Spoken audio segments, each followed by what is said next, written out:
Eccoci cari amici di Zenazon, siamo a Baiardo, a mezz'oretta da Apricale, per scoprire l'entroterra del Ponente Ligure, un posto molto affascinante di castelli, di posti medievali, ricchi di cultura e di storia. Venite!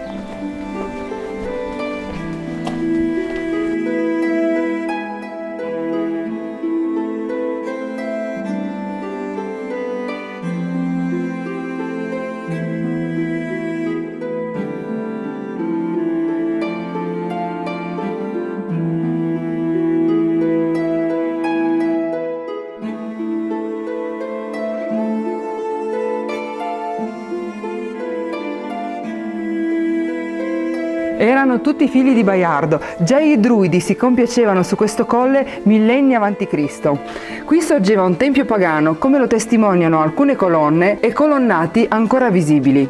Fu pure un castrum in epoca romana. La chiesa vecchia fu edificata sui resti del tempio di un castello feudale in epoca medievale. La mattina del 23 febbraio 1887 più di 600 fedeli erano riuniti per la cerimonia delle ceneri. All'improvviso una forte scossa di terremoto fece cadere la volta e il tetto sui fedeli riuniti in preghiera.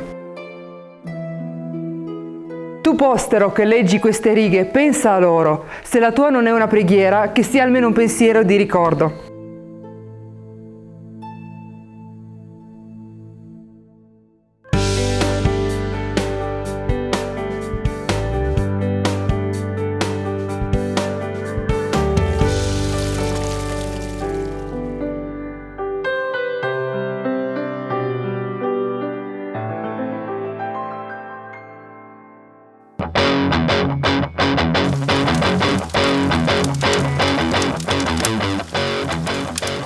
Continuiamo con questo giro a Baiardo, ci siamo fermati per una piccola pausa in questo posto molto bello, accogliente, ricordatelo, armonia dei sapori, e sono con Massimiliano. Esatto.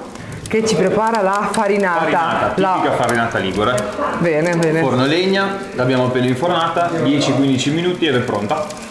Bene, sono curiosissima, infatti ti avevo chiesto prima, ma la farinata l'avete come scritto? Adesso te la faccio assaggiare. Sì, va bene, a dopo.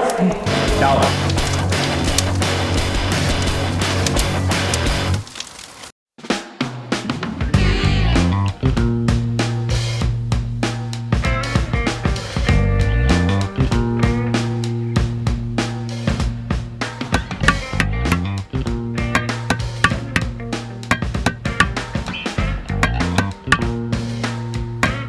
Continuiamo il nostro giro in Liguria e oggi è una giornata dalle mille sorprese perché siamo a Baiardo e sono con Renato Ausenda, che lo invito a raggiungermi, vieni, siamo in realtà noi nel suo studio, è stata una cosa anche nata così un pochino per caso, ma sono le cose anche più belle perché vediamo insomma le tue opere che sono stupende. Ci dicevi prima, ci raccontavi un pochino di come è nato per esempio questa, che era un tavolo da biliardo, se lo dici anche ai nostri amici a casa. Come si sa, diciamo, i biliardi, la lastra sono fatte di ardesia.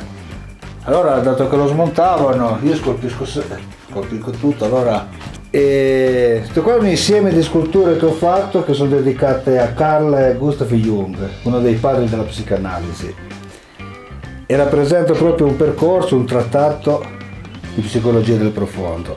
Infatti anche c'è scritto del sé, dell'archetipo, viene un pochino spiegato. Viene leggermente spiegato, anche un po' complesso, diciamo. Chiaro, no? Scolpire comunque nell'insieme significa quello. Sì. E il materiale che ti piace di più scolpire, la cosa che preferisci? Io scolpisco un po' tutto, cioè dall'arenaria, però l'ardesa, visto che è una pietra locale, andiamo avanti con l'ardesia. Volevo un po' vedere altre opere sue, ad esempio se ci racconti un pochettino questo qua fa parte di arte sacra e non è ardesia di miniera, ma è ardesia di cava esterna. Praticamente negli anni si è pietrificata diventando così. Diventando così, sì. Interessante. Questo qua è il pianto della Maddalena.